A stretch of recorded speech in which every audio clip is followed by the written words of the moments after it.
And there we go. Looks like, man, that Twitch chat is, that chat is really small.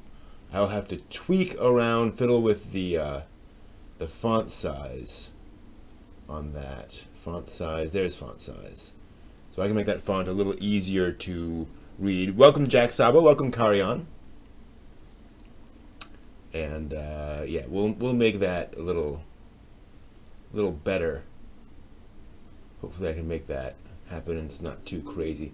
Oh, there's some weird borders and such. You never know. So how's everyone doing tonight?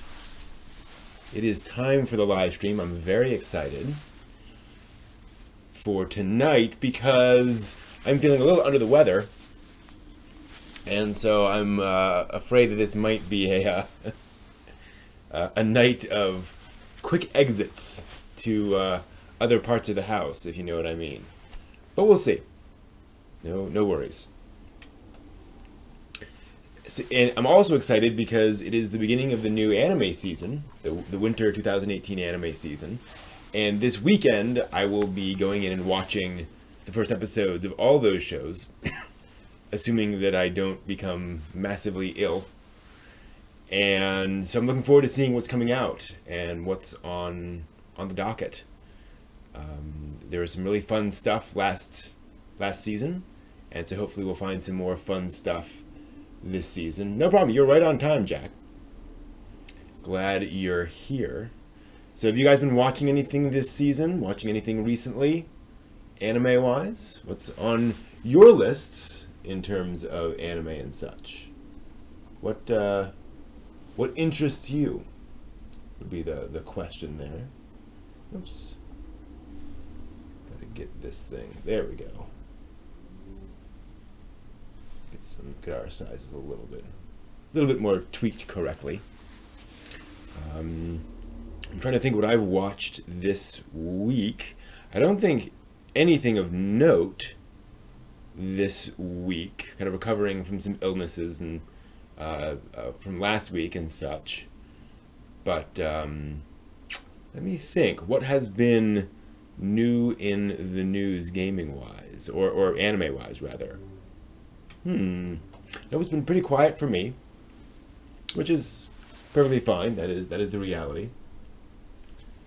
Let's see if this burns my tongue. Still pretty hot. That's okay.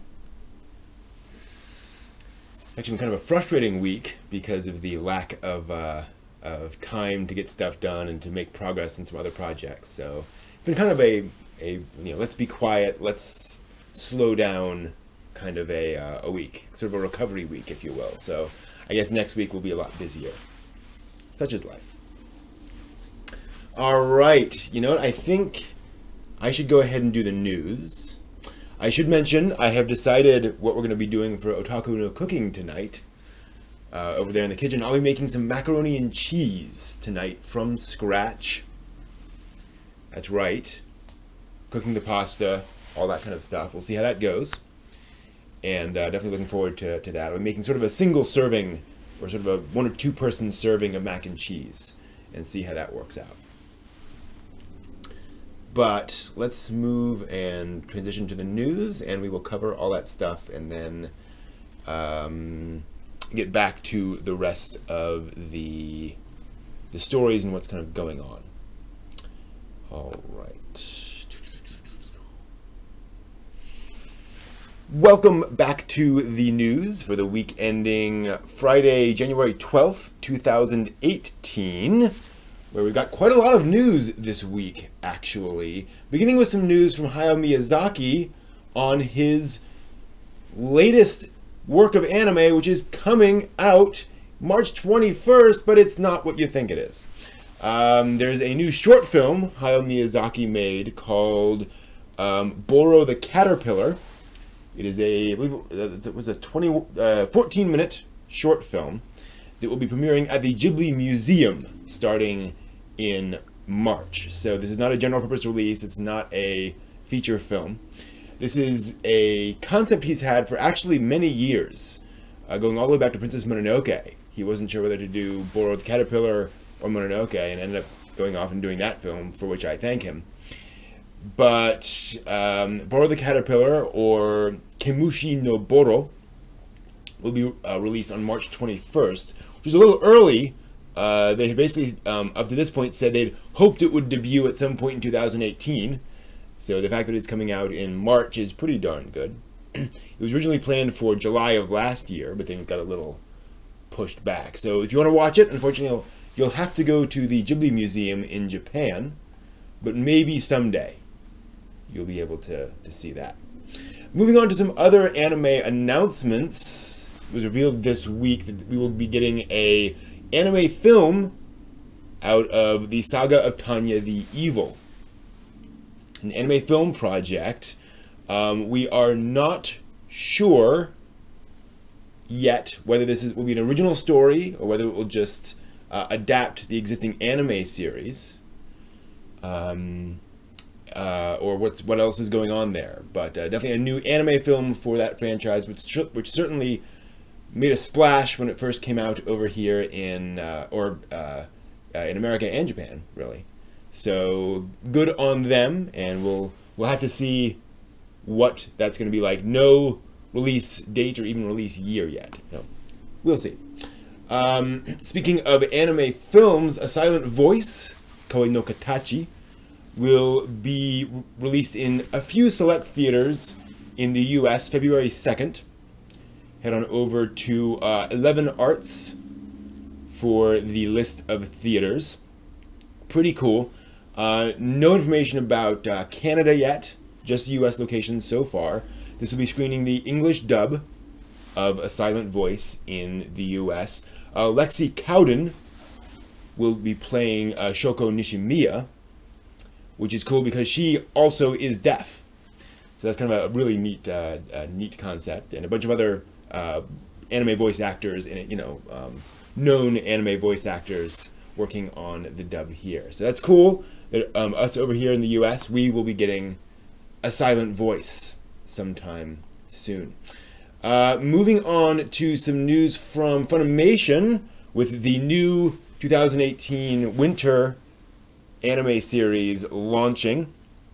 Funimation has announced the list for their simuldubs, and we now know that Junji Ito Collection will start simuldubbing January 20th, Katana Maidens January 21st, Pop Team Epic the 22nd, Token Ranbu Hanamaru 2 on the 23rd, Cardcaptor Sakura Clear Card on the 24th, Citrus on the 25th, Basilisk on the 27th, Hakata Tonkotsu Ramens on the 27th as well, Death March to the Parallel World Rhapsody January 28th, Karakai Jozu no Takagi-san January 28th also, Dagashi Kashi 2 on the 29th, and then Hakyu Hoshin Engi and Overlord both on the 30th, The Silver Guardian 2 on the 31st, and Darling in the Franxx February 1st. So yep, you'll be getting all those as simuldubs over in Funimation coming up very soon. So that's cool. They're definitely pushing forward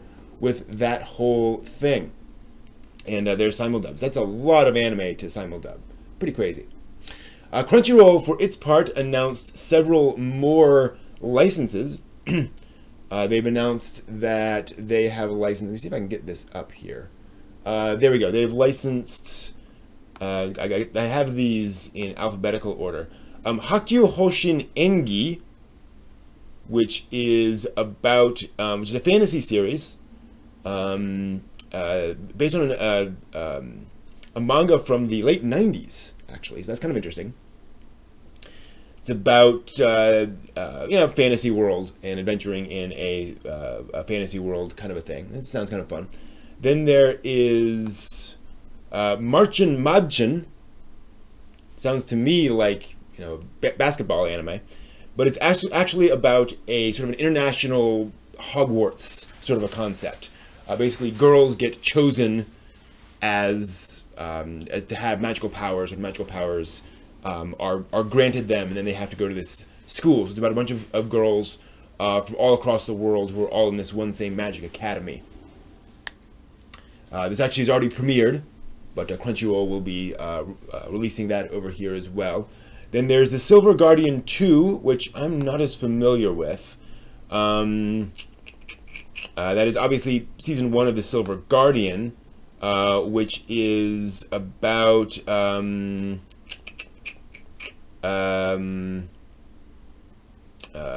guy trapped in a video game world, I believe, based on this. So, again, not sure, but second season of The Silver Guardian, there you go. And then, finally, they announced they're streaming a Token Ranbu Hanamaru Season 2. Again, just Season 2 of That Thing, which is a... let me see if I can get some information on that. Apparently about sort of fantastical people in the modern world. So, anyway, yeah, so Crunchyroll are licensing those in addition to all their other licenses this season, which is a lot. So, been trying to keep up, and there's just a lot that Crunchyroll is simulcasting. So, that's good, no complaints. We've got all these things out there and available to us. Finally, in the news, this is kind of cool. The new Godzilla anime film will be debuting January 17th on Netflix, and it will be available in 190 countries. So this means basically worldwide release. It'll be available in 8 different dubbed languages and 23 subtitled languages. So yeah, somebody definitely wants wants this to be broadly and widely available. It is all CGI, from what I can tell, and what I've seen of the trailer. It already opened in Japan back in November. So, and it was supposed to stream on Netflix that year, but apparently got pushed back. So it will be available January 17th. It is set in the far future from what the trailer claims. And so, yeah, the Godzilla anime film, again, is CGI anime, depends on how you define it. But it will be available in less than a month on Netflix if you want to check that out. So good news, and they're definitely making it widely available, which is awesome. So that's the news for this week. Thank you for joining us, and I hope you'll be back next week for more news. So what's going on in the chat?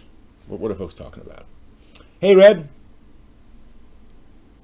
Bad internet. Understood. Red/spin. Totally understand. Hey, Liquidus. Yeah, having an actual deaf actress for the deaf character is an awesome idea. It's very interesting to see how that will come across in the film, and certainly in the manga, the character comes across. The way she speaks, her speech patterns are very much like what you would expect a deaf person to speak with, where she knows the language, she understands the language, but she can't always vocalize it the way somebody who's always heard it can vocalize it, which is a neat twist. So, very curious to see how that goes. Yep, Godzilla, always good. I will probably have to restart my Netflix subscription for that one. There's a good amount of anime on Netflix now that it is worth that now, where it used to be their Netflix stuff was okay, like they have anime, but it's not a huge selection. Now it's like, yep, this is worth it. All right, so that was that. We don't have a giveaway this week. There's no giveaway. That'll be next week. But I did create something as suggested the other day. So just want to show you this real quick.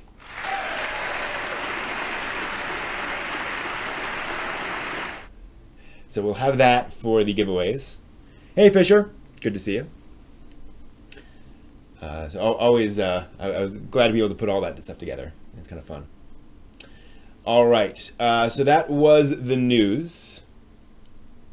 Hey, Black Rose Petals. I don't have anime soup. Let's do a dramatic reading. Why not? As folks are filtering in. Got a fun dramatic reading this week from back in the day. Yeah, you're right, Jack. For a silent voice, I assume is what you're talking about. I'm very curious to see how they've condensed 10 volumes of manga, or 9 volumes, whatever, down into a single movie. That's a lot to condense. And there are certainly aspects of the manga that I'm like, that takes some explanation. So I'm curious. All right, let's do a dramatic reading. Always glad when I go through all of this stuff, all of those old anime posts, and I find something worthy of a dramatic reading, because some weeks there's nothing. You know, it's just folks chatting about things, and you know, there's nothing really over the top at all. But this week I found something.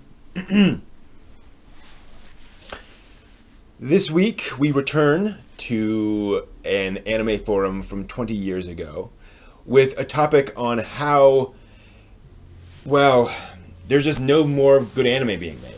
Let's be honest. So this is a thread about complaining about the state of anime. I should point out, this came out in 1997. We just got Evangelion, Utena, bunch of interesting stuff, but not everyone is pleased. This is from a thread called Anime Stagnation, written by William Jeffrey Miller in 1998, so not 97. I think that anime is really at a standstill right now. Nothing of really good quality is being released now. If you look at the really good stuff, it was all released in the early and mid-90s. By this I mean stuff like Macross Plus, Akira, Patlabor, Ninja Scroll, Ghost in the Shell. The only stuff that comes close to being good to watch that I can think of is El Hazard the Wanderer's TV series, Tenchi Muyo TV series, and Street Fighter II Victory series. But let's face it, even these new series aren't really new ideas. They're just old characters thrust into different situations. Ho-hum. I wish there could be another surge of new and original anime, like the good old days. Anime in general has seemed to have taken a vacation for the moment. Feel free to disagree with my choices and my opinion on this, or comment in general. There was a reply from Sufron. Well, you see, I think there are only a few number of interesting series today. 1 or 2 per year maximum. If you see the 80, there were at least 5 or 6 interessant TV series per year. Don't you think so? The answer, by the way, to this, by most people in the forum was no.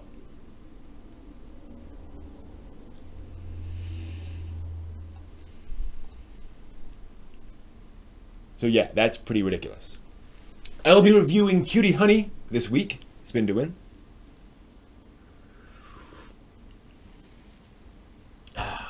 But meantime, it is time for a word from our sponsors.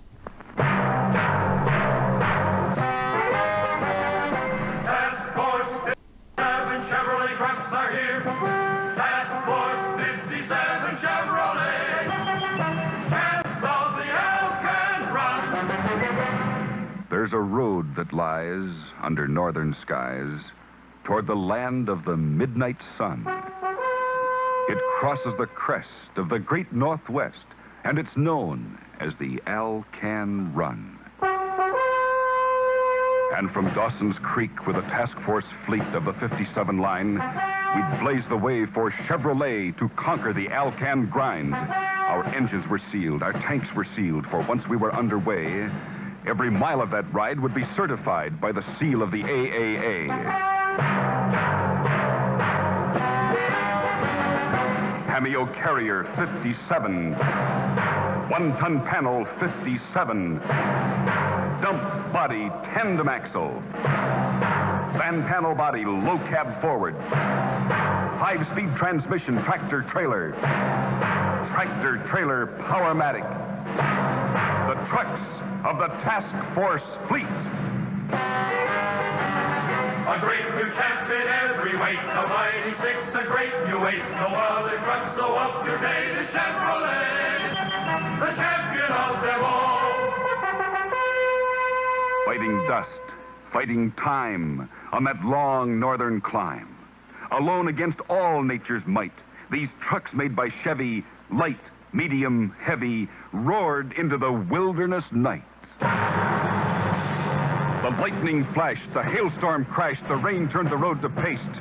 We drove our band through that washed-out land up into the Yukon waste. The night is gone and here's the dawn. The motor's humming clear and strong. The great new champs are pushing on for Chevrolet, the champion of them all. So we made our push through the Arctic bush on that ribbon of mountainous road, and we held our stride on that rugged ride in spite of the heavy load. Our matic transmission locked in position, no shifting from drive to low, proving by test that Chevy is best wherever a truck can go. We've got the power beneath the hood to set the pace no other could. We're out to tame the great dogwood for Chevrolet, the champion of them all. There were rivers to span with our caravan, and the valleys were wide and deep. Though the way was hard, with hydraulic retard, we held where the grades were steep. Statistics say at the AAA it's a 72-hour drive, but we roared down into Fairbanks town in less than 45. Champs of the Elk Run. If you haul loads over all kinds of roads, Chevy trucks are #1. They're engineered best and proven by test, the champs of the Alcan Run. Task Force 57 Chevrolet trucks are here. Task Force 57 Chevrolet, champs of the Alcan Run.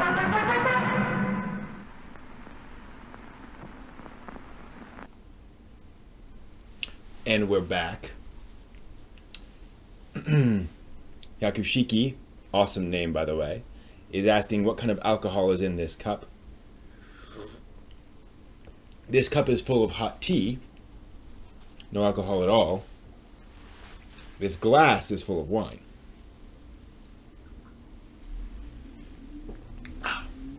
There we go. Oh yeah, actually one of my bosses used to run a business where they would retrofit one of these trucks and turn it into essentially like a limousine. Like not in terms of length, but they would add, all the technology and running lights, and they would do like $100,000 heavy pickup truck.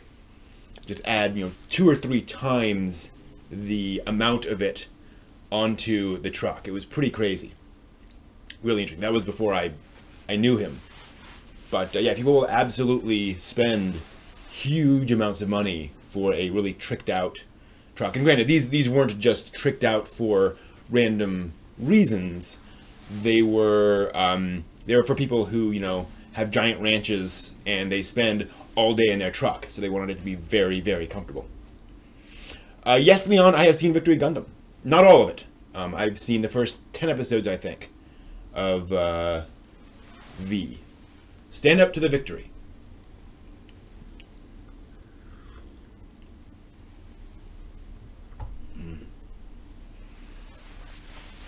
Yeah, cars are a whole universe.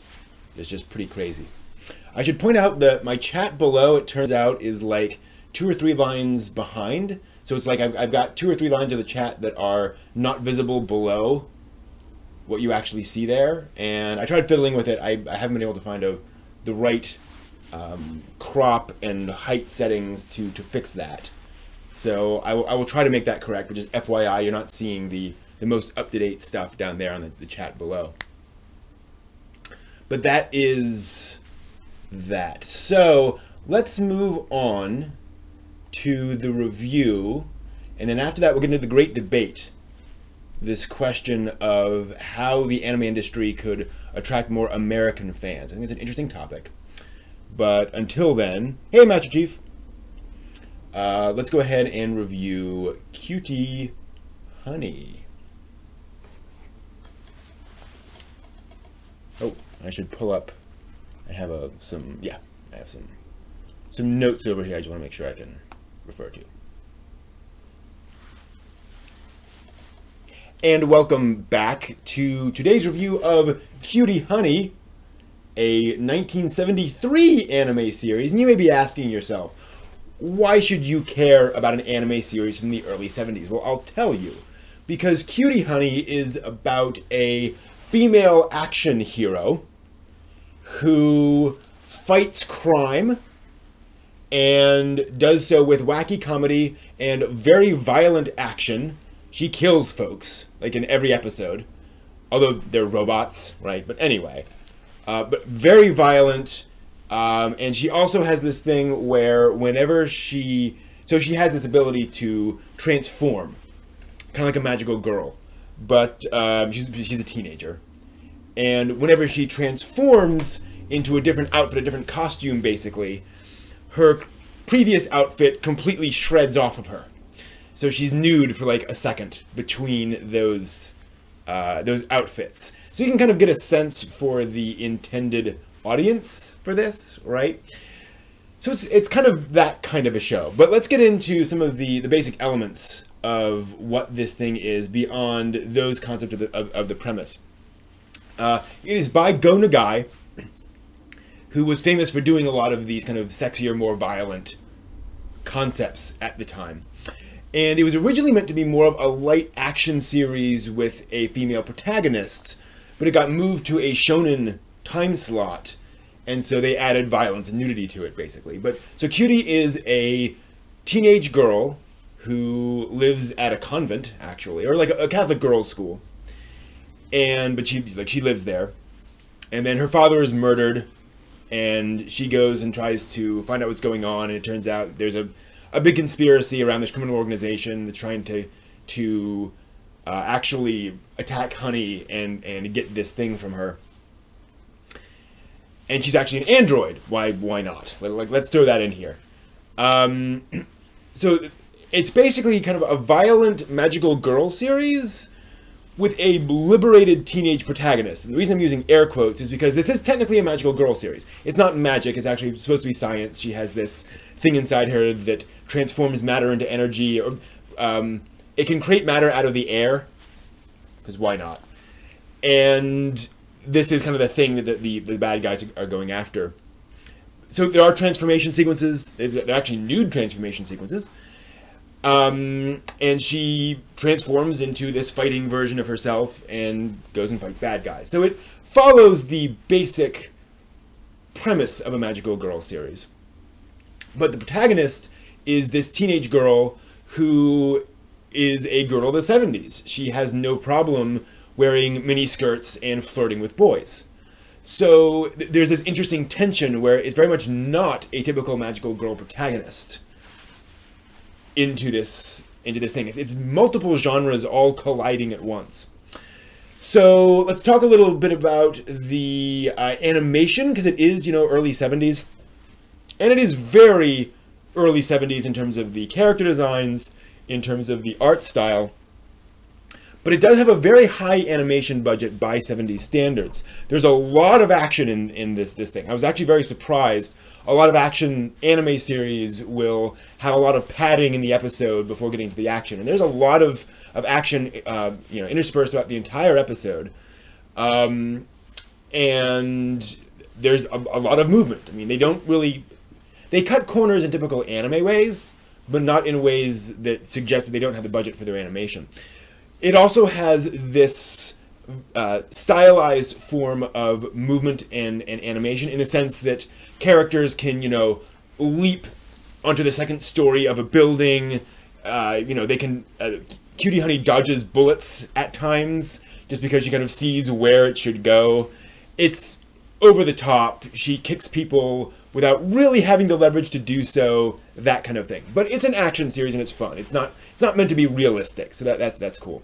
I should also mention the color scheme here. Now, this bizarre kind of psychedelic color scheme with like purple trees and yellow mountains, but somehow it all works. Like it feels, it's not just kind of random spots on things. a lot of times it feels like when you're trying for a weird color scheme, you get just, you know, almost somebody picking a random color. Whereas these colors all feel like they are of a pattern. And so it kind of works in what it's doing. And also, wisely, they don't go crazy with character, you know, and costuming colors. So characters do not have, you know, bizarre purple suits and things along those lines. Some of Honey's costumes are a little flamboyant, but they're, you know, in definitely 70s style flamboyant. It doesn't feel ridiculous for ridiculous sake.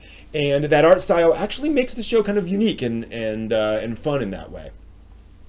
The overall direction and pacing is quite fast-paced. And again, I was impressed at how quickly these stories move, how much action there is in the show. Now, because it's an action series, there's not a lot of plot. You know, when you're spending a lot of time showing people fighting, you can't really have too much other plot along with that. And then also, there's this unfortunate tendency to intercut the action with goofy comedy. Now, this actually works better earlier in the show, where you have, you know, you'll have an occasional light moment to intercut between the adventure of the episode. But there's a lot more comedy as the show progresses, and it turns into essentially half comedy, half action. And that's a lot for a lot of people to deal with. And I know I found it to be a little overwhelming at times. So just be aware. And it's, you know, it's very goofy, over-the-top comedy. It's pratfalls, it's that kind of thing, and certainly not my kind of comedy, so just be aware. It never, for me, got to a point where I hated it, but it definitely got old after a while, for lack of a better term. So let's move on to the characters. I always like to talk about, you know, are the characters realistic? Do they have realistic relationships? And no. This is a ridiculous concept with ridiculous characters thrown together. It is very clear that Go Nagai created characters that would bounce off each other well, but wasn't really concerned with why they would hang out together, with why they would all fit together as a team. Now, they do end up doing that. But it is this ridiculous set of characters. It's basically Cutie, and she ends up bumping into a young man who is instantly attracted to her, partly because she's undergoing a new transformation sequence at the time. And he's a reporter, which is convenient. He also has a preteen younger brother who ends up going on these adventures with them. And he has a father, living father, who is kind of the old traditional Japanese guy kind of a character, at least initially. Feels very much like, I think it's Haposai from Ranma 1/2, so that kind of a concept for a character. And it's just ridiculous that these characters would all, you know, get in a plane and go off in search of a lost treasure together. Or, you know, whatever. It's ridiculous, but that is the overall tone of the show. So it's not bad ridiculous, it is just there, right? I should also mention the dialogue and how the different characters speak and behave differently. And this is one of the things that a lot of anime and a lot of media actually has a problem with, where all the characters will use essentially the same vocabulary. They'll all kind of sound the same. Obviously different voice actors, but there's no difference in education, it appears. And one of the things I like is that Cutie generally talks with a somewhat more refined vocabulary, while the boyfriend is a little more practical, a little bit more streetwise. And he's not talking like Huggy Bear, but he is definitely, he feels more like a man on the street who has to deal with regular everyday people all the time, as befits a journalist. While the kid speaks very simply, has very simple dialogue, as would be typical of a hyperactive preteen kid, while the father generally has more thoughtful dialogue, and he talks in, you know, complete sentences and things like that. Now, he's, again, a ridiculous character, but he feels more aged than the other characters. So, you know, good job there. I should at this point also mention the voices, because I actually have a bit of a problem with the voices. Cutie Honey is fine, her voice actor. And I should point out I listened to this with the Japanese dub. So she's pretty perfect, but the kid is kind of screechy. He has that over-the-top kid, thing where, oh, cutie, kind of thing, which gets hard to listen to at a time. And the boyfriend is often the victim of various pratfalls and things where his ego's being burst a lot. And so his vocal reactions to that are often just a little too over the top for my tastes. So, you'll find a mixture of things in this particular dub, but beware. I'm not aware of an English dub of the original Cutie Honey, so who knows. I like to talk about believability. That does not exist here. This is not a believable world. There's no attempt to make this believable. It is a ridiculous, over-the-top, silly concept, but held together with high action and ultimately a fun group of characters. The criminal organization they're working with is unbelievably absurd. And I mean, it's a group of women who each have some special twist to them, meaning like they might be part cougar, not in that sense, or part bat, so they can fly, and each one is unique, so essentially every episode has a boss, and they have all these weird powers. Each one has a unique weird power, while all of the other members of the organization are all identical android men.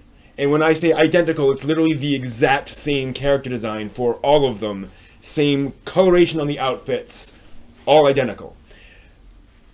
This is clearly a budgetary concern, and it's ridiculous, but it allows them to do all this action. So what can you say? That's just kind of the reality of this kind of a situation. Also want to mention the music. It's surprisingly effective. Very 70s. There's some bow chicka wow wow in there, some kind of disco-inspired things. But the action music does get your blood pumping, as it needs to. The opening theme is very fun and upbeat, and does a good job of capturing the tone of the series. It is kind of over the top, but that is the show as well. While the ending is surprisingly poignant and downbeat. It's this very quiet, sort of romantic tune while you're panning across different versions of Honey. And for a ridiculous over-the-top series like this, I really appreciated that they threw in that different tone. And obviously a lot of anime series will have a kind of a downbeat ending theme, but this goes whole hog with it. And I think that's a good way of kind of summarizing Cutie Honey, is that Cutie Honey embraces its ridiculous premise and its ridiculous characters and just goes for it and gives you amazing action sequences that don't really make logical sense in terms of why would you set up this giant environment just for this lair. It just doesn't, why? But it's a ridiculous action series from the 70s, so that's fine. I enjoyed Cutie Honey. I had a blast with it, but I knew what I was getting into. So hopefully this lets you know what you're getting into with Cutie Honey. It is how many episodes is it? It is, I think, 26 episodes. No, it is more than that. It is, yeah, I think it's 26 episodes, roughly, like 24, 25, something like that. So be aware of that. Again, it's a lot of fun. There are several other versions of Cutie Honey, which a lot of people like more than the original. Some of them tone down different aspects or hype up other aspects, so be aware of that. But Cutie Honey is definitely an important anime series in the history of anime, and is worth checking out at some point if you're curious about how all that goes along. So, hope this is helpful, and I will see you next time.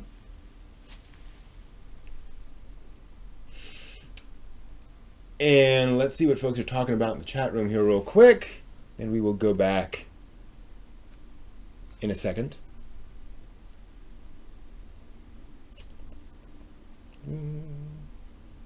Yes, and we have Devilman Crybaby this season. Also a Go Nagai show.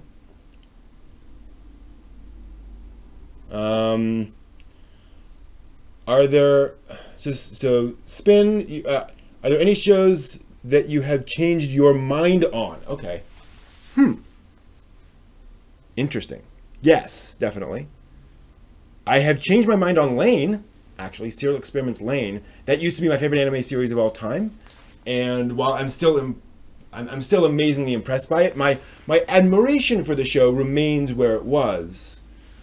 It doesn't speak to me the way it used to, which is good. I've changed. Which is good.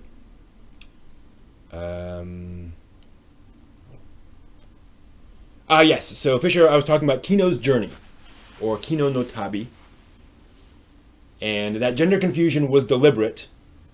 Now the folks have talked about it in the chat room, I can reveal. So Kino is a girl, but she deliberately does not. She deliberately presents as a guy while she's traveling, partly just to make things easier on herself. You know, random people coming across a lone girl. That's kind of you know, that spells trouble. So Kino is does not refer to herself as female unless it kind of comes out. And that was a big thing in the original Kino's Journey series, is that there is no reference to her gender for the first like 2/3 of the series, and then you discover that she's actually a girl, which was this interesting twist.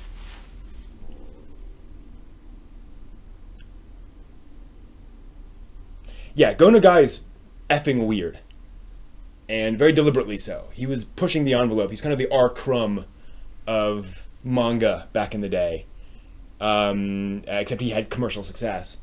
So yeah, that was Go Nagai's stuff is odd, and I have only glanced at some of the manga, some of his manga work, but just what I've glanced at is pretty nuts. And even the stuff we have is far from the weirdest stuff he's done.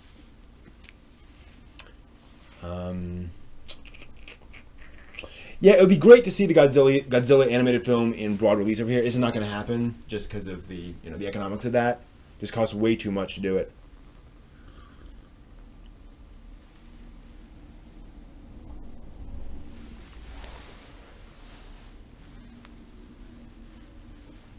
Identity crisis. If you're talking about Kino's Journey, it's not that. It was that. Well, and partly it was that Kino was living in one of these environments, and this guy named Kino came in on a motorrad and was traveling through, and the girl we know as Kino was so impressed by that. There's a whole thing happening with her plot, which I won't get into, but she ends up deciding to leave her environment, and so she kind of takes over Kino's. She takes Kino's name, and in a sense his gender. When she leaves, it's so presenting as male is kind of her tribute to him in a weird way.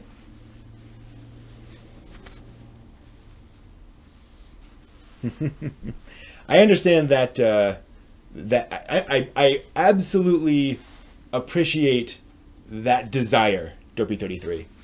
I get where you're coming from. I have not seen Aka 13. I'm not familiar with that. ACCA 13.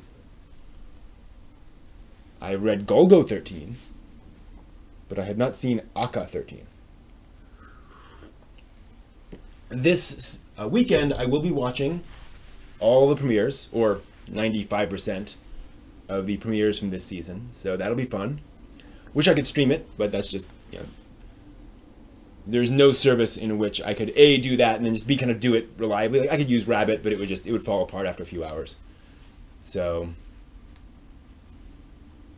oh yeah, yeah, that's the other kind of weird thing, is that we're getting some anime films that end up sticking in theaters for a while over in Japan, and that locks things up. Actually, funny story, Star Wars, there was this big problem because when original Star Wars came out, there was some clause that basically said like you couldn't put it on like HBO or those sorts of channels until it had stopped showing in theaters, and theaters just kept running it, And there was one theater in California somewhere that ran Star Wars every day for like 2 years.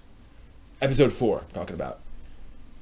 Just every night for 2 years. Just kept on showing and showing and showing and showing. And George like could not move forward with certain licensing until they stopped doing that.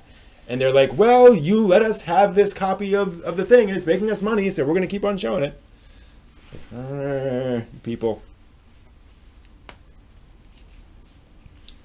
But yeah, and I'm assuming that success of the Girls in Ponzu movie, I didn't realize it had stayed in theaters that long. That's really cool. I think that explains why Toei has really pushed. No, I think Bandai owns Girls in Ponzu. I think. Forget who it is, but they're definitely pushing Girls in Ponzu now.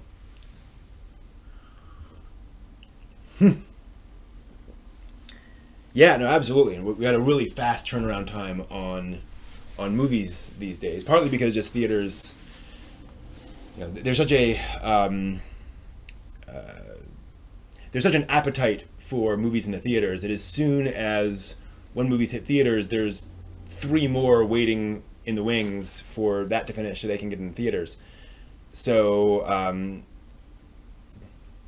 nobody wants those movies to stay in theaters for very long. I mean, they kind of want to, but the reality is that you only have so many theaters, and folks get tired of the same movie. So there's this kind of desire to keep on cycling. Thanks, Wong Li. And this was actually a Christmas present from one of my D&D players. Which is very nice of her. A D20 mug. Spin to Win asks, can you explain why Lane does not speak to you as much? Jeez, dude. Sorry. There's some guy in a sports car out there who's proving to everybody that he owns a sports car. Anyway, Lane isn't fun. Lane is a very impressive, thoughtful work. But as I've gotten older, I've realized that I like a wide variety of things, and I like a wide variety of experiences. So I don't enjoy Lane as much as I enjoy. So I rewatched Lane some time ago, and I'll actually be rewatching it soon for another project.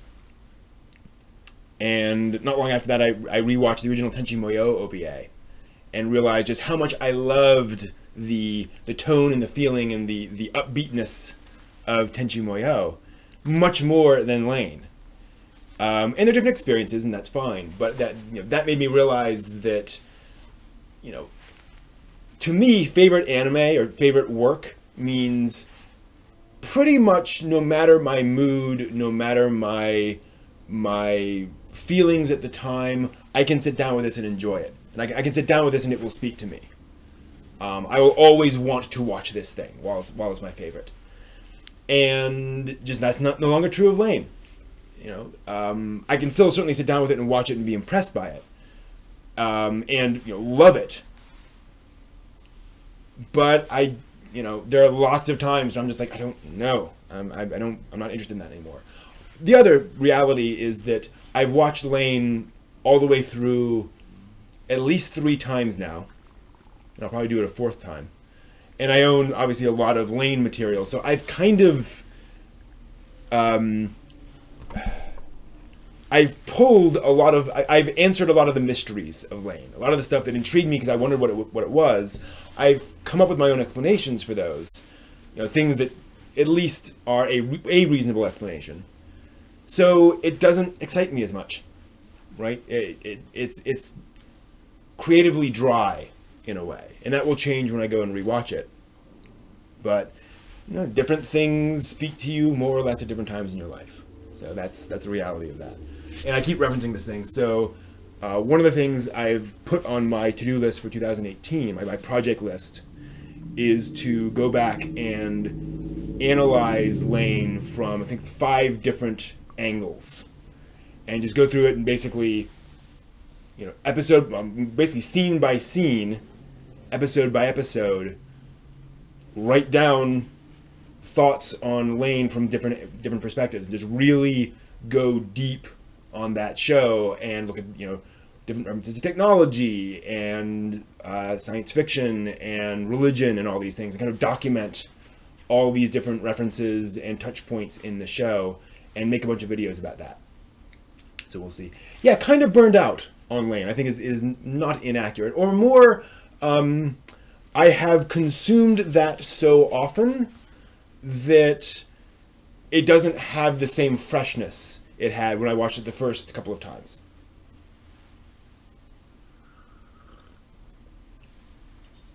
But exactly, you know, and again, I'm not saying Lane is a bad show, or that I think Lane is a bad show anymore, or that I hate it. You know, it's an amazing piece of work, and I will still, you know, that opening credit song comes on, and I start to smile, and I will always watch Lane. But it's just not, you know, top of the heap anymore in terms of, you know, oh my gosh, this is better for me than everything else. Right, this is something that I always want to just sit down and consume. And I think we've all had that experience where we've had stuff that did that. But getting back to the question, I want to make sure I get it correct. Shows that you've changed your mind on, because that's kind of a negative example. I'm trying to think of things. Oh yeah, Ghost in the Shell, the first movie. Originally, I did not like that film.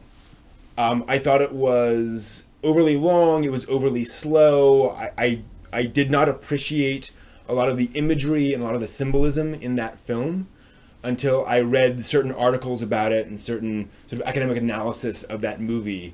And now that movie impresses the heck out of me. There's a lot to that film, and I can absolutely appreciate what's going on in that film. So that's a good example of where I had to educate myself about that film. Same thing with the Pat Labor movies, where originally I was just bored out of my mind, and now that I have some context for like what was going on in Japan at the time, and so some of the themes that the movie was riffing on, it makes a lot more sense to me, right? Let's think what else. Other than that, I'm sure there are some. I mean, Gundam Wing is an example of a show where when I first started watching it, I was enjoying myself, but I was so confused and so lost that I was watching it partly just to figure it out. I started halfway through, which is a bad idea to start with. But it wasn't until I went back and you know, I finished the show and loved it and was impressed by the ending. But it was going back and starting it from the beginning that I really got what they were doing with everything. So obviously that wasn't the show's fault, but my opinion on that definitely did change over time. And I think actually Dragon Ball Z.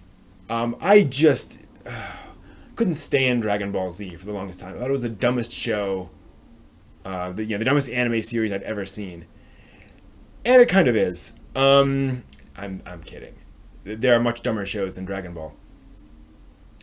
But I had to come to the understanding of what Dragon Ball Z was trying to do, of the audience for Dragon Ball Z. You know, the genre it's in and the approach it's taking is quite unique. So once I had some time to like talk with Dragon Ball Z fans and understand where they were coming from, it's still not a show for me. I cannot sit down and watch Dragon Ball, but I get it. You know, I understand the appeal. So I'd say that would be that one. Good question. How about you all? Any anime that you've changed your opinion on over time? And you think differently now? While you're thinking about that, I need to take a quick break. And I will be back in a few minutes. Freshly baked to your order. Make sure you get yours and enjoy it now.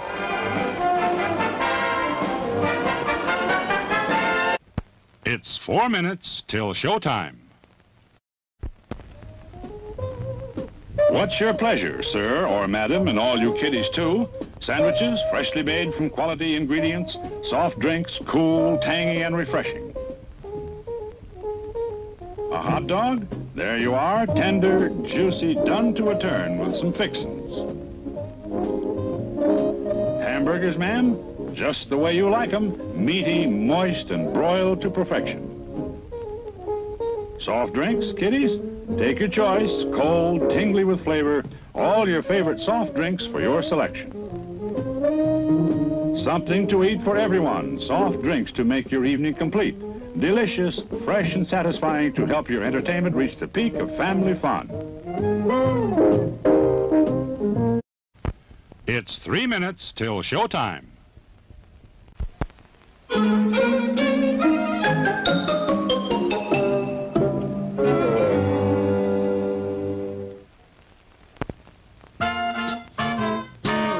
Ice cream bars. It's the handy way to enjoy smooth, rich, creamy ice cream. Get some.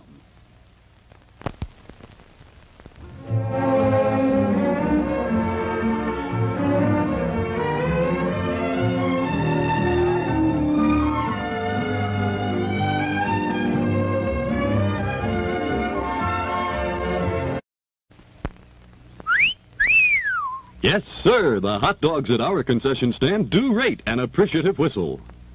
It's 2 minutes till showtime.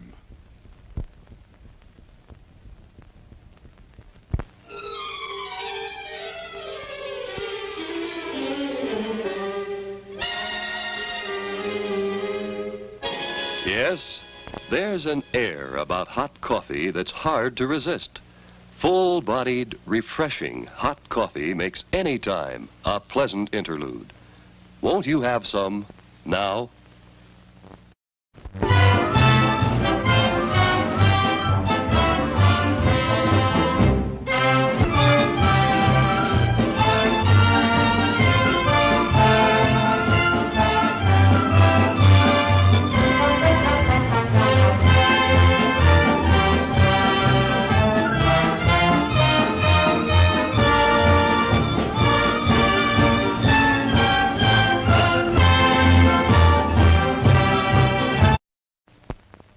It's 1 minute till showtime.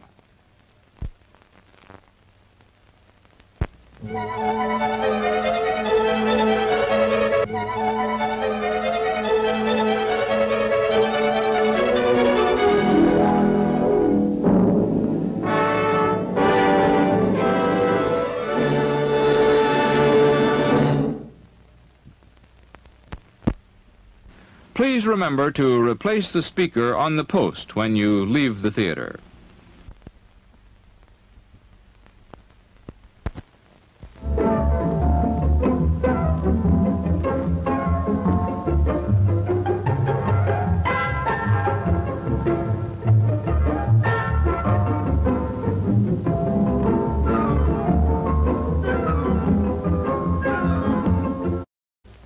Settle back now, content, comfortable, well-fed, and ready for some fine entertainment. Is everybody happy? Then let's go.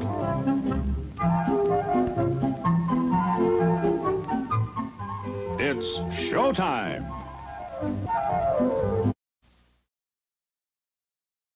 All right, and we're back. Yes, Hyakushiki, I have played Gundam Versus. Unfortunately, I can't stream it. PlayStation does not allow you to stream that game. I would love to stream it. It is a very fun game, although I kind of suck at it. So going back to some of these comments, and I wanted to bring out something in particular. Derpy33 says, the problem I had when I watched Ghost in the Shell the first time was that it felt like the philosophical ideas and themes were being talked to me rather than underlying the events of the show. That is an absolutely valid perspective. You are not wrong in saying that. The events of Ghost in the Shell, in terms of the plot beats, have relatively little to do with the themes of Ghost in the Shell. I mean, obviously they relate. There are elements in there. But that is certainly true. There's just a lot more going on in the periphery of that film, a lot more in the symbolism that is not part of the plot. That is the thing. And Cephalopod, you bring up a great point. If you watch Dragon Ball Z when you're a kid, it's a very different experience than watching it when you're a teenager. You know, when I first saw Dragon Ball Z, I was, I guess, late teenager.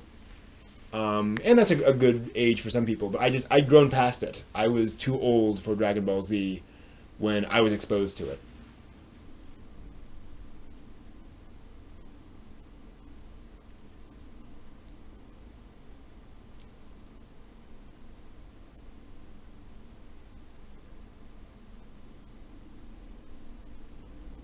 That's interesting, Mar, that, you know, Ghibli films were things that you wanted something more violent or action-packed early on, and you weren't into the tone of the Ghibli films. Interesting. Again, understandable.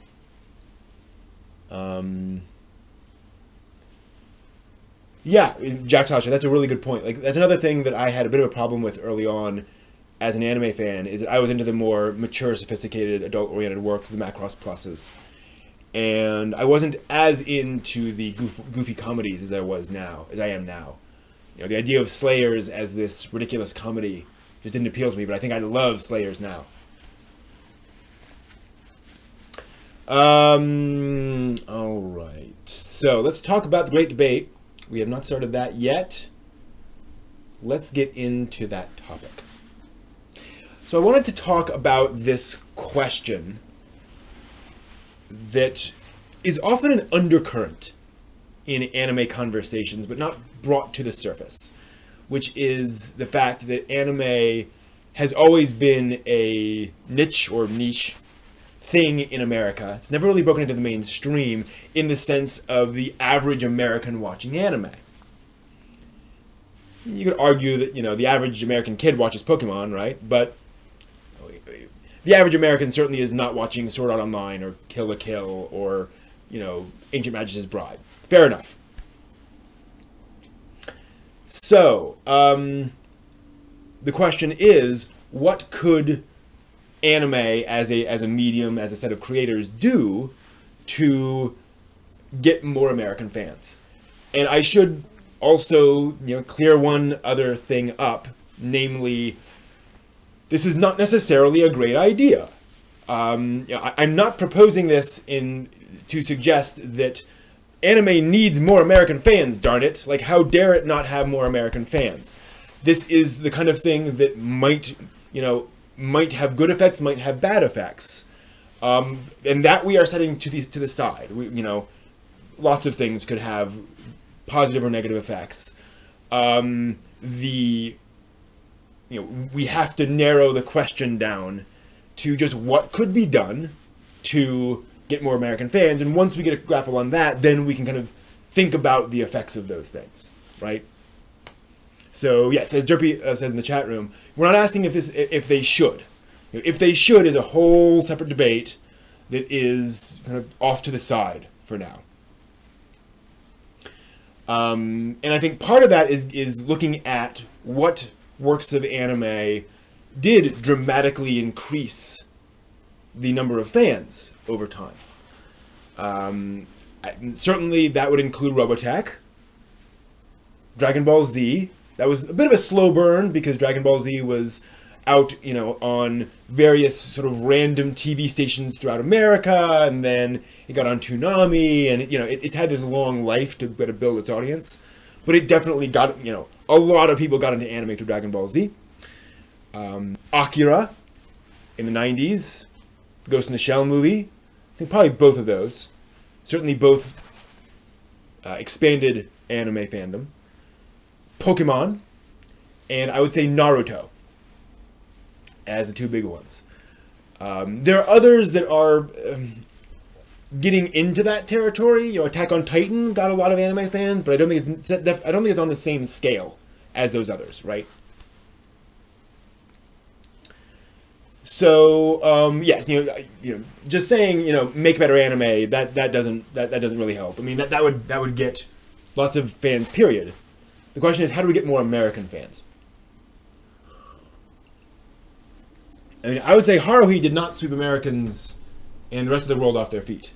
Haruhi was huge for existing otaku, Haruhi Suzumiya. It was a massive hit there, but I don't know of a lot of people who got into anime through Haruhi. One or two, Spin to Win brings up that problem that anime was marketed as basically smut back in the 2000s. I would say that was a thing from the 90s.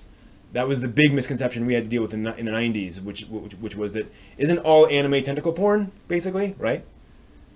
Hey, Bruno. I will be streaming on Twitch later when I do Otaku no Cooking. But that is definitely a misconception a lot of folks have, that anime is hyper-violent, it is sexualized, maybe it is not, X-rated, but that it is a hyper-violent sexual, much more hyper-violent sexualized than your average, animated series over here, which is also, not inaccurate, but it's not as bad as people seem to think. So that's an interesting, how do we get past that, would be one of the questions. How do we beat that? And certainly one of the ways would be to make something, as Liquidus points out, something with more international Western ideas, Cowboy Bebop. I think Bebop is also a good example of a show where maybe it's not on the scale of a Pokemon or a Robotech in terms of getting a huge number of fans, but there are a lot of fans of anime who got into Bebop. So you just kind of have to make something that is approachable to somebody who is not Japanese, where the characters aren't wearing school uniforms, where they're not, going ha ha ha ha. Granted, they've avoided that to an extent. And you're right, Attack on Titan isn't Japanese. The characters are not recognizably ethnically Japanese. They live in European-style houses, and it feels very European. I think it's one of the reasons for the success of Full Metal Alchemist, right? That is a European setting, so it's easier for the average American to get into it. And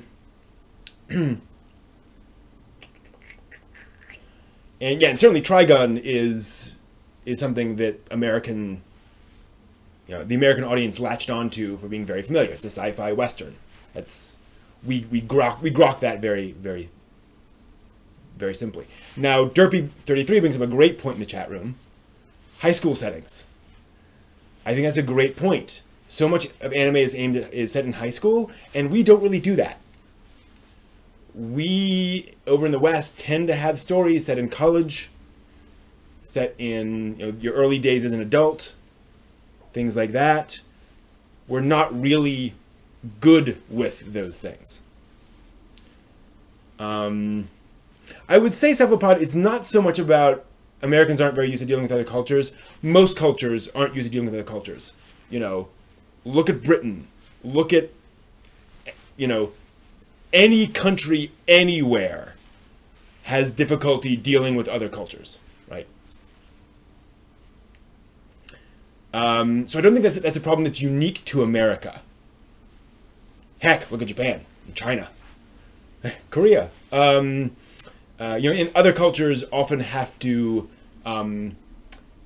be more absorptive than, say, America does. But all of those problems, I think, are still there as much as is reasonable. And you're right, Jack Saba. One of the issues is stereotypes are very hard to push past. So maybe that's an interesting question. Does anime need to stop looking like anime? Right? When people see big eyes, small mouth, does that just have too many associations for them to push past? So do we need more stuff like Knights of Sidonia, right? Where those character designs are definitely more like anime than other things, but they're less like that, right?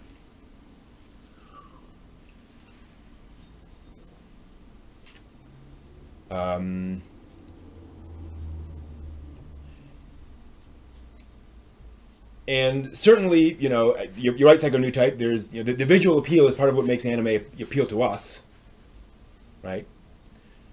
The mainstream media does have this issue, so that's a great question. Maybe the anime industry needs to reach out to mainstream media and correct this misconception, and show them anime, and point them towards anime recommend that they do articles on anime that break these misconceptions, right? And yeah, you're right, Liquidus. This is one of the weird things, is that, you know, Westerners have a difficult time wrapping around their head around this idea of, you have all of these people, all of these heroes, all these things, and your protagonist is 15. Right? Why would that be the chosen hero? And that is a typical Japanese and indeed general Asian trope, where your heroes tend to be relatively young. And so that is an issue.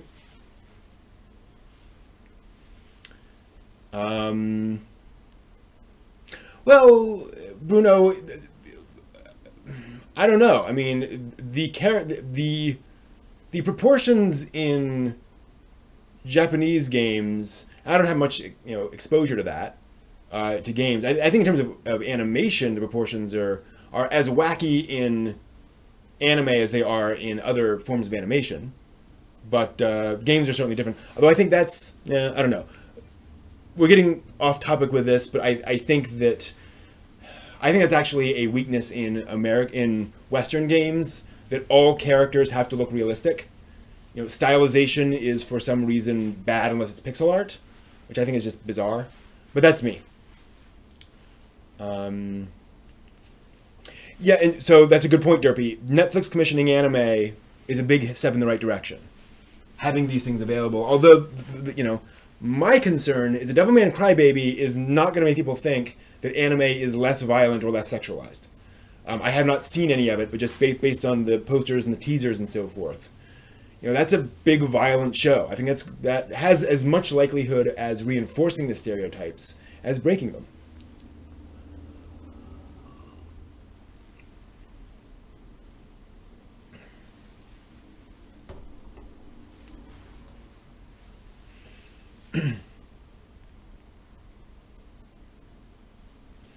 So, interesting question about the infrastructure, Spin to Win. What do you think needs to be improved about the infrastructure? Right? Like, are you saying, and maybe this is part of it, you know, do we need to have Cardcaptor Sakura Clear Card on NBC at 4 p.m.? Right?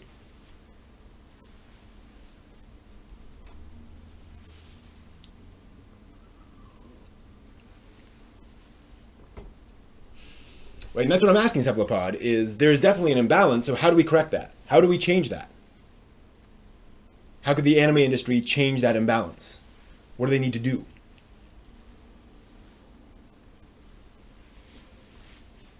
Well, Fisher, you know, so Fisher is saying that's not going to help because every amazing anime series they're shown, they'll find 5 examples that push their point. If that's true, then nothing would ever change.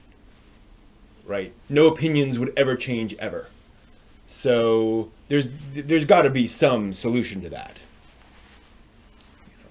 And we've certainly seen the angle on anime change over time.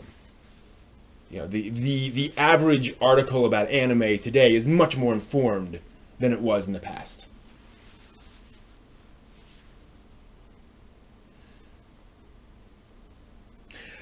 Excellent point. Also, Derpy33, there's that weird difference between violence and sex. So I think here's our first, our first thing that we can kind of grasp onto, if you will, is I would argue that anime needs to tone down the sexualization of its characters. You know, and we all know that there's a lot of sexualization of very young characters, and we know that it's meant in fun. But I think that gets really misinterpreted really quickly. So I think that would be, I think you're absolutely right. That would be a big issue. Well, it's been doing, when I say, do we need to have Cardcaptor Sakura on NBC, I mean, do we need to have anime in a mainstream, visible place where the average American will stumble across it, right? You know, I think one of the problems is that, and to that earlier point about, you know, Crunchyroll and or things like that, is that it's kind of ghettoized at this point, if you will. Not completely, but that it's easy for the average American to never watch anime, whereas if it's, you know, if it's there, right in front of the average American's face, Would that help? I think it would.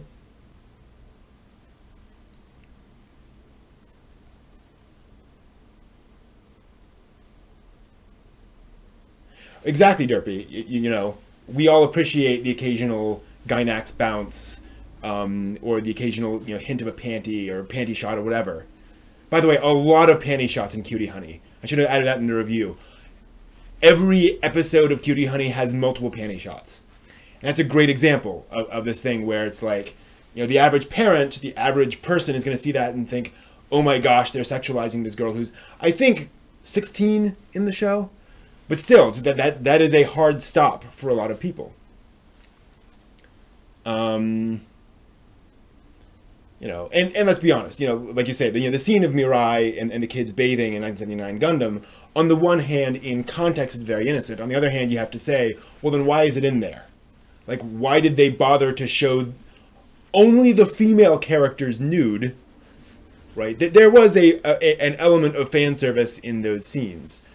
So that is one of the problems, right?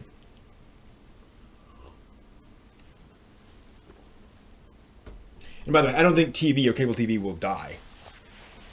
I think they will be reduced dramatically in effect. But I don't think those things are completely going away. Is focusing more on adults a given? That's a great question, Bruno. Maybe not. Maybe we should appeal more to kids. That's a great point. There's so much, there's so many kids anime that we could have over here that nobody licenses because it's 900 episodes. Well, that's not what I was saying, Derpy. I was saying that scene. And I would argue that, indeed, that scene with Char is there for the ladies. That is fan service as well. Demographically, what does the average American otaku look like? It's an interesting question, but how is that relevant to this topic? Not challenging. I'm just curious as to what as to where you're going with that. U.S. children are well served by cartoons already. Certainly true. And granted, there's always an opening. There's always a market for more stuff. But you're certainly right that U.S. children so far have plenty of cartoons to watch, plenty of animation to watch. There's nothing you've seen to make you cringe in terms of sexuality of the characters or how they're portrayed. Wow. Kill la Kill? Much?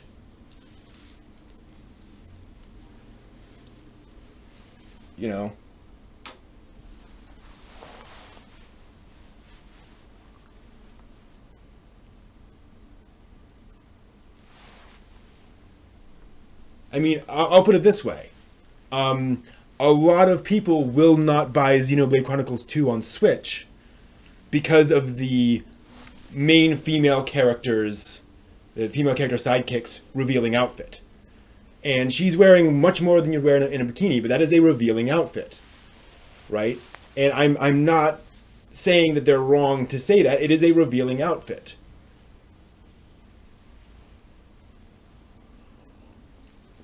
And the average, American mom is going to look at that and say, no. Or at least very much raise their eyebrows as to what kind of a game is this? Hello?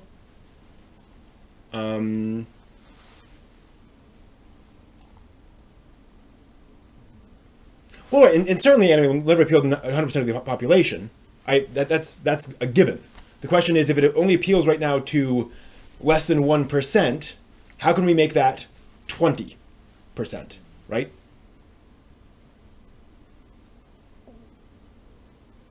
Yeah, exactly. We have to separate between what otaku find cool and what the average American will find cool, or what the otaku adjacent will find cool, right? Grandpa at 85 years old who knows what he likes is probably not going to become an anime fan overnight. We're not looking for 100% penetration here. We're looking to expand. We're looking to go beyond the niche audience. So you're absolutely right, Fisher, that there are certainly sexualized. Well, but here's the thing: I'm not talking sexualized female characters. I'm talking about sexualized underage female characters. Mirai is not of age. Those kids are not of age. The vast majority of, not the vast, but certainly most of the sexualized characters in anime are under 18 canonically. I think that is more the problem.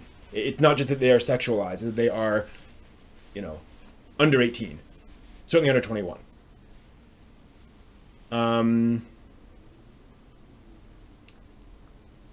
Yeah, essentially a brainstorming session about that.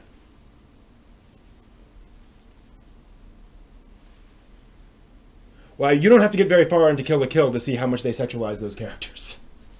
And how sexualized those characters' outfits are. Their outfits literally point at their crotches. It did not pass my episode 1 test for what it's worth, but that's neither here nor there. So yeah, great point, W33. You are killing it tonight. Long-running franchises and long-running plots are certainly a barrier to entry. To an extent. Although, Sopranos, right? We are moving into, for the past 5-10 years, people come to expect that from Mad Men and all these other shows and Breaking Bad. So I don't think that is a serious barrier to entry anymore. I think people kind of expect that. Walking Dead.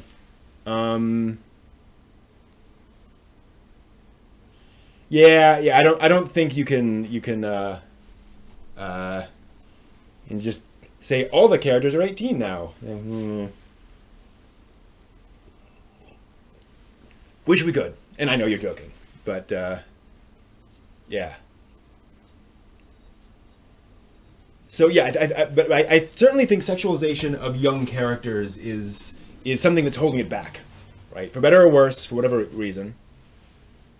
I spin to win. I'm with you on that on Kill la Kill. I agree. One of these days I'll probably have to watch it, but whatever. Sexualization, like I said, I don't think violence is a problem. I think that's just something we're kind of used to. I think, we'll have to be careful about violence because there tends to be absurd, over-the-top violence in anime to an extent that we rarely get in our media. So, because you can do anything in animation, they often do in the violence. So that's one of those things where, let's not push some of the hyper-violent stuff out there. But like you said, I don't think that's a big problem. And especially, most action anime is not that violent. Anime generally doesn't get that extreme in terms of that stuff. But then you do get into those cultural things. Shows starring teenagers are a tough sell in America. So let's kind of think about what this would look like.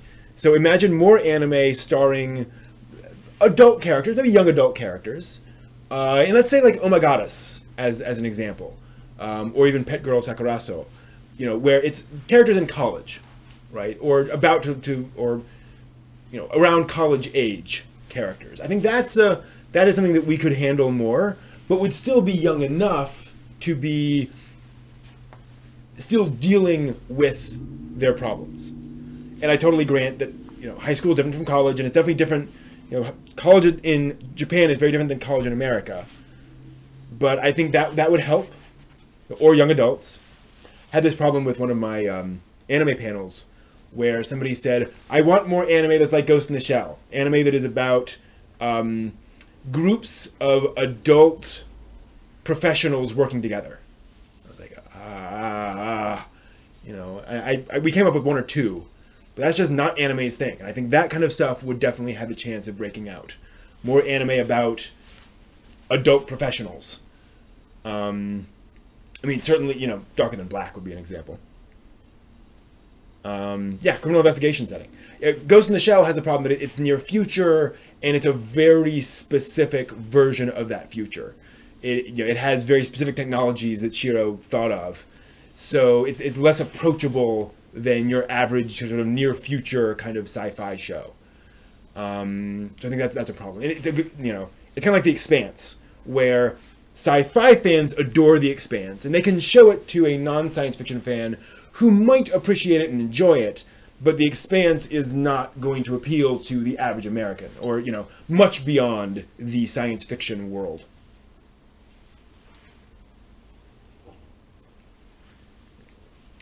Nope, cephalopod, that's I'm glad you brought that up.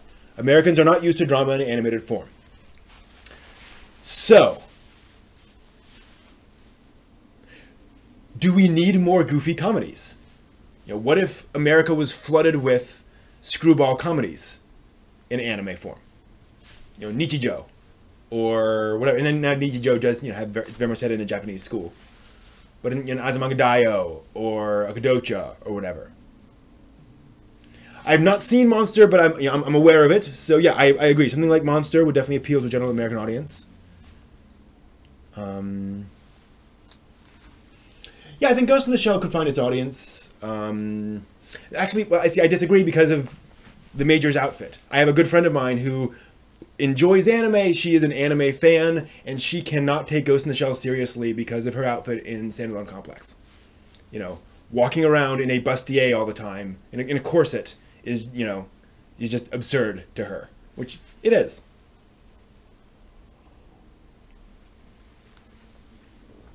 No, and you're right, Derpy. There, you know, comedy has a problem, and comedy has a problem in that there are definitely forms of Japanese comedy that do not translate well to American comedy. They're just different approaches to comedy. So some of them work in American, some of them work for Americans, some of them don't. And again, you have that pun problem. But I think you could certainly find humor and find elements that would translate, right? That come across understandably to people. Azumanga Daioh is a great example of that, I think. I think it's almost the canonical example, where it's about a group of high school girls playing around. There is a really bad translation problem in Azumanga Daioh in episode 1, which is unfortunate. It's not a translation problem, actually, because there's no line of dialogue. It is the visuals on the screen and the fact that in the anime they don't kind of explain it in the same way they explain it in the manga. So like the translation should have added a line that wasn't there to explain that, you know, this image means something different in America. I think that is just about, you know, schoolgirls hanging out and being goofy, right?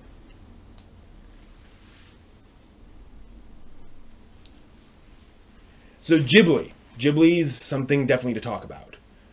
Ghibli is certainly one of those things, and that's one of the ones I should have brought up earlier. The Studio Ghibli has absolutely made anime fans in America. That's been a slow burn, but yeah, absolutely. So that's tough because you need family films, right? You need a family, and not just films, but just a story about, you know, and people and adventures and such. Something that isn't action per se, it's not drama per se. It has those elements.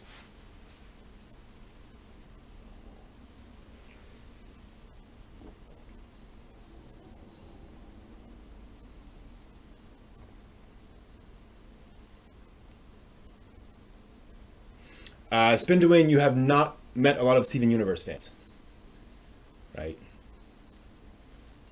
Who will talk your ear off about how Steven Universe is full of symbolism and imagery and all sorts of important stuff. I haven't watched it, so I don't know, but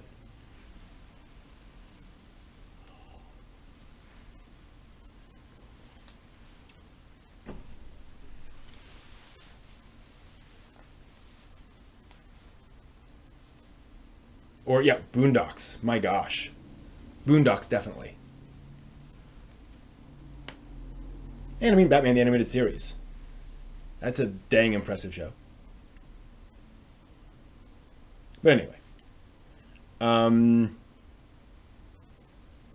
So you're right, Bruno. Film is a lot easier for folks to consume. And I think because film tends to be more self-contained, there's a lot more there that folks can, you know, can approach.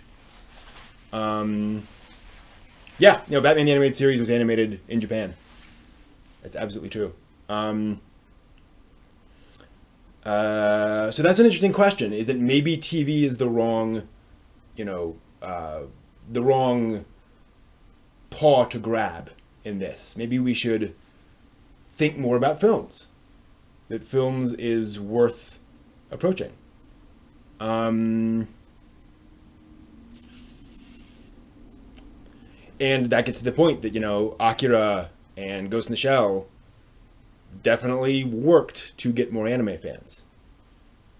So maybe we do need something. That's an excellent point. That is like that. So as we've sort of talked about, something that is not hypersexualized, something or does not sexualize underage characters, something that is not hyper violent, and something where the protagonists are not all 14 years old, right? In general, that will certainly help.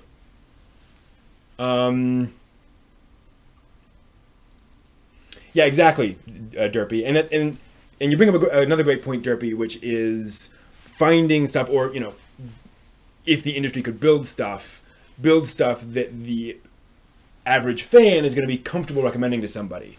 Where, especially if you're introducing somebody to anime, you kind of want to sit down and watch it with them, so that if there is something they don't quite understand, you can explain to them. And films would work.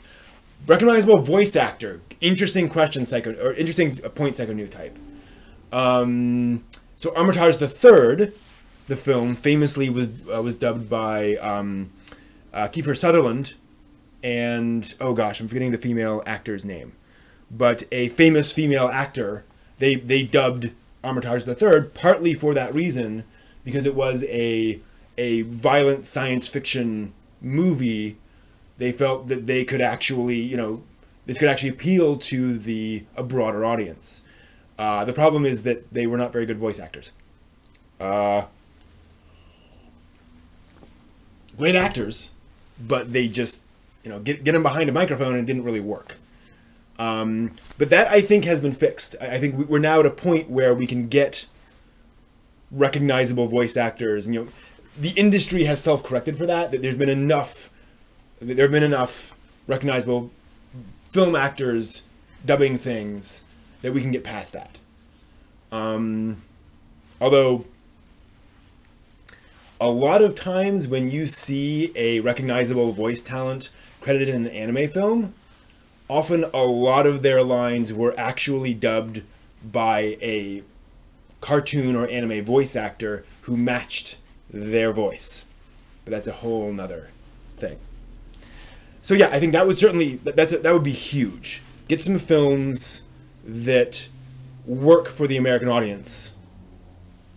And, and go for there. And do something that is, again, like a Ghost in the Shell. Or maybe like a Studio Ghibli film. You do something that is more open to people. And make it something that is, and again, dub it so it's more like what the original, people were experiencing. As you all know, I have strong feelings about subs versus dubs. Yeah, so I think that's a really interesting point. So maybe we start with movies. Maybe we try to get more of those films. Because one of the problems is, I was really hoping that Mamoru Hosoda would push that forward. And so I watch Wolf's Children, and I'm like, this is ideal for introducing people to anime. And then there's a scene early on where a girl sleeps with a werewolf, and she's college age. They're both college age, but it's still just kind of the mind kind of goes in weird ways, in that in a way that Americans see, and that the average Asian audience, I would argue, is more willing to kind of sit back and let that roll over them and say, okay, weird, like they're not saying, oh well, that's normal. But they're more willing to accept that as an odd consequence of this than the average Westerner will. Why was Your Name so successful in America? Was it? I mean, how successful was it in America? I know it did well.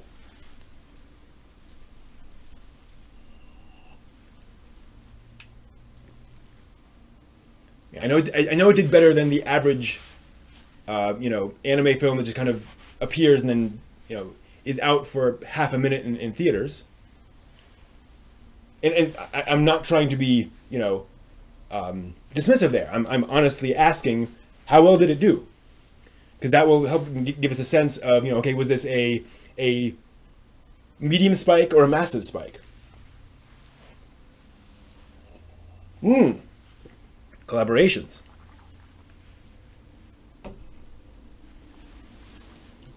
True, J.J. Abrams, you know, is interested. Although, I mean, you know, James Cameron did Battle Angel Alita, or was going to, and that never did very well. So that may just be more J.J. Abrams being intrigued by the concept. But you're right, that is definitely a sign that it didn't just completely die. So collaborating with anime studios to make anime. Well, the thing is, you know, Marvel did that. You know, we had what, 3 or 4 different Marvel anime series, and those didn't really go anywhere, which surprised me. I thought those would attract an American audience, and they did show on American television, I think, didn't they? Didn't like the Iron Man anime series air over here?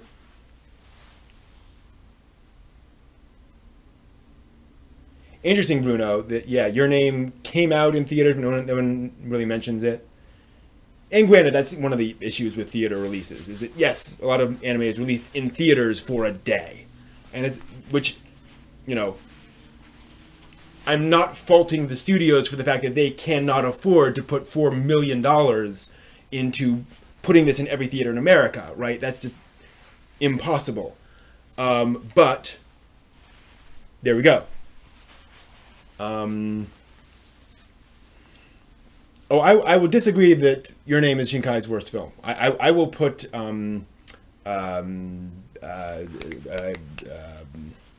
Voice of a Distant Star below Your Name. Both impressive, but made $1 million in its limited run in Australia. That's impressive. Definitely impressive.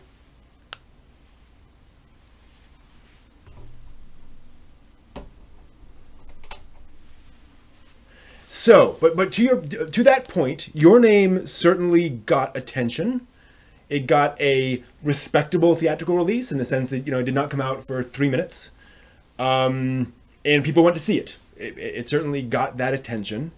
So, what was it about that film? I think because it wasn't an overtly fantasy film, right? They weren't traveling to an alternate world. It wasn't Spirited Away or Nausicaa or whatever. You know, it didn't have a strong sci-fi fantasy presence. And it was basically a romance story. I think that's what attracted people. Also, very good marketing for Your Name, in terms of the fact that, like, you see the poster for Your Name, and the anime style character art is always small relative to all the amazing, gorgeous artwork around it, right?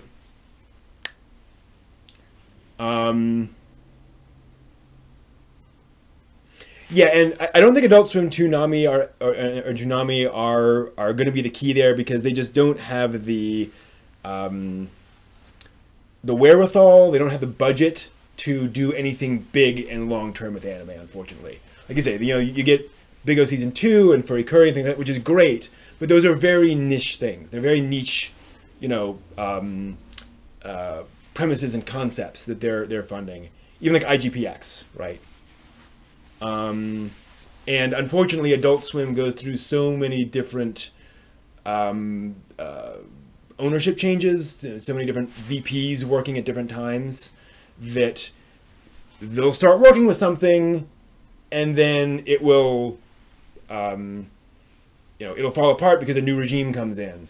So I just don't think, unfortunately, Cartoon Network has the capacity for that, because that would make a lot of sense.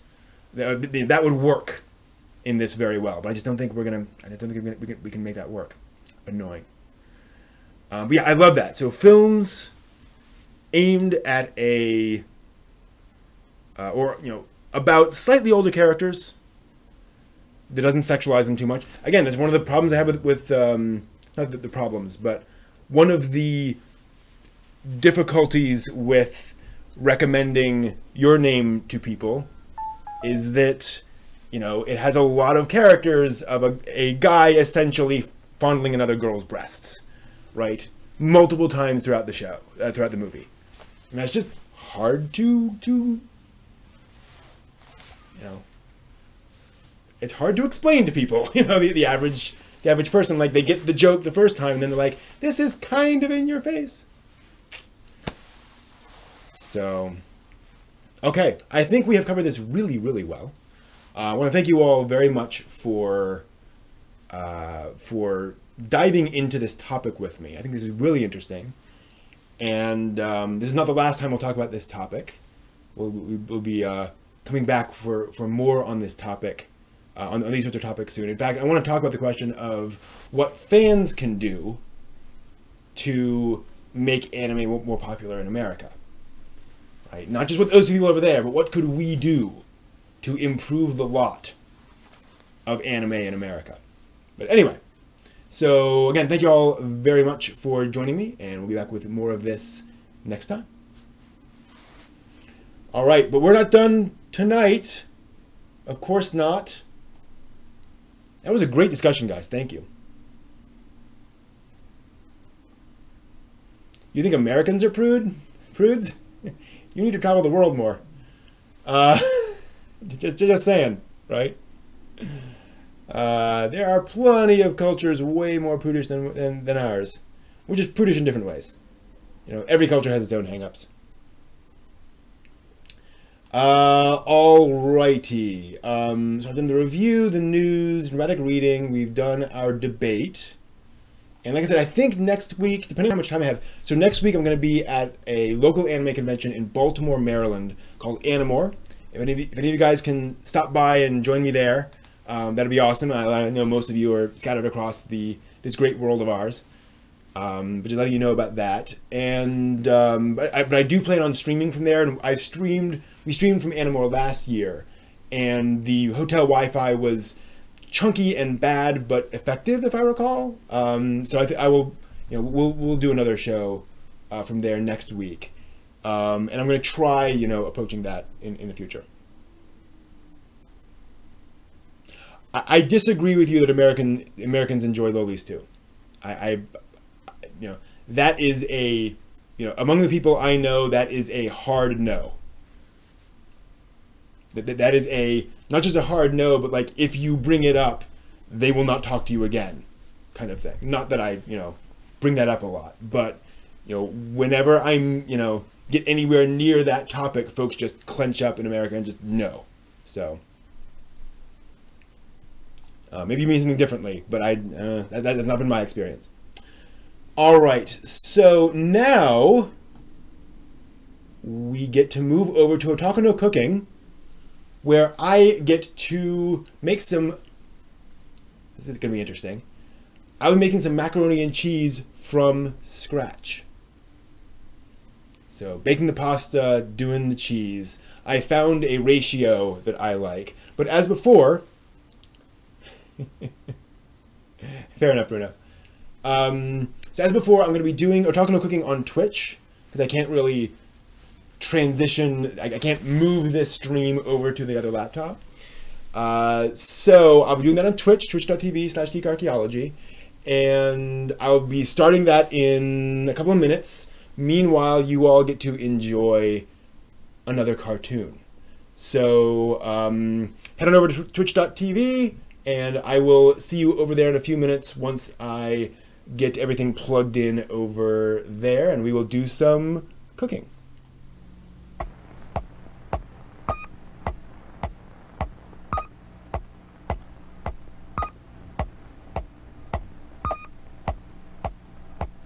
And now stand by for adventure. 3, 2, 1. In the exciting story of the fire bomb.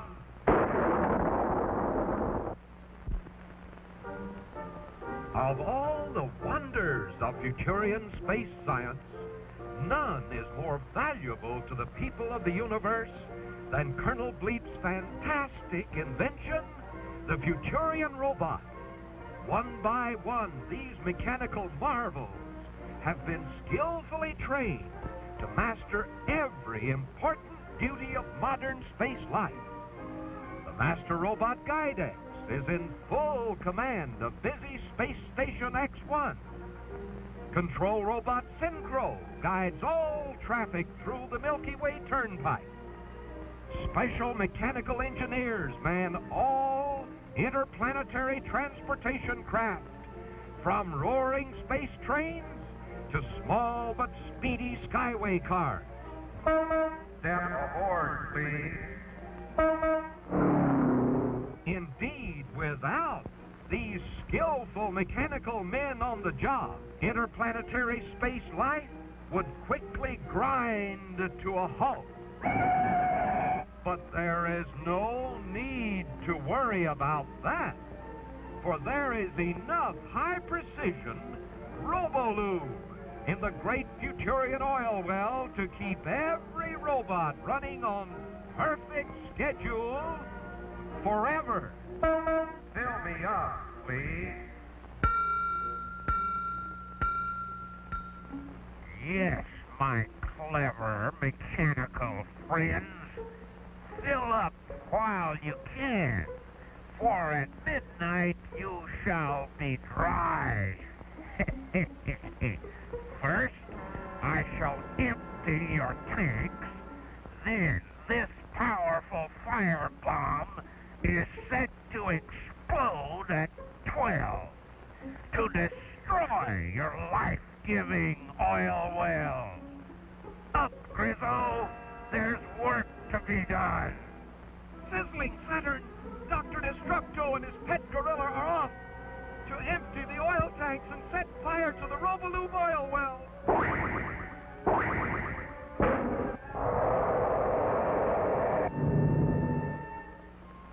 At Futurian Fire Control Center, a powerful fire detector scans the sleeping skies. Ever alert for the telltale smell of smoke. Smoke!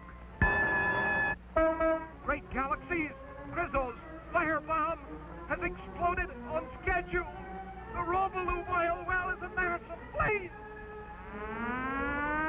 Robot firemen leap to the call. But look, Destructo has emptied the tank. The entire brigade is grinding to a halt. The wicked plan is working. The mechanical robots have stopped. There's no one left to put out the fire. Hold everything. Here comes Colonel Bleep with Squeak and Scratch. They'll put out the fire. But how? The Colonel knows the frosty foam from this supercharge of frigid plutonium 505 will do the job if it can only be placed directly into the blazing oil shaft. But who could survive those terrible flames? Without delay, the fearless deputies volunteer. But little Squeak is a puppet made of wood. Surely he cannot go. And Scratch? But where is Scratch? Oh, no! There on the robot fire truck! It's the caveman himself inside a fireproof fireman suit! There he goes, carrying Bleep's supercharge of foamy frigid plutonium! He's risking his life to save the priceless robot oil supply! It's working! The flames are dying down! The fire is out! Hooray! And there's good old Scratch, safe and sound in his fireproof fireman suit. And so, for his bravery, the gallant caveman was made honorary chief of the Futurian Robot Fire Brigade. All of which goes to prove that oil's well that ends well.